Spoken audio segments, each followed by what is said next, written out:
It's a very long-term disease. So controlling someone's eye pressure and trying to maintain it, we're trying to maintain it for the long term. And some treatments are better than others for the long term. So it really comes down to how well you can accomplish this and really think of what someone's lifestyle is like, what's most comfortable for them for their treatment, and what's most convenient for them and with still maintaining the vision well. Because there's actually many different types of glaucoma surgeries we do. It can span from a laser treatment, which is done in office, where the energy of a laser is applied to the part of the eye that drains fluid internally. And for most people, that just makes someone blurry for a couple hours afterwards. Normally by the next day, the vision's pretty close to normal. So that's the short term. There's also some newer types of surgeries, which are a little bit more micro-invasive, which are often done at the time of cataract surgery. And those are also still pretty good in the safety profile and healing rather quickly.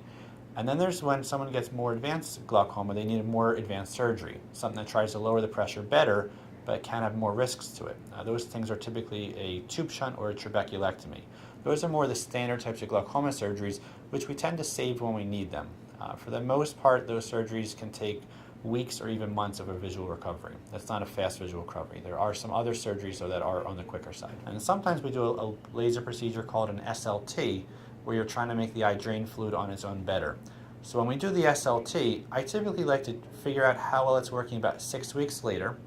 When I do one of the small micro-invasive glaucoma surgeries, the one I'm doing most commonly right now is called the eye stent. And that one I typically, once again, I normally wait about 6 weeks to really get a good judge of how well it's working. And the other ones for the more advanced glaucoma cases, a trabeculectomy or a tube shunt, a lot of times it can take a month or two before I really truly know how well it's working and give someone a prognosis of how well it's going to work for them long term or not.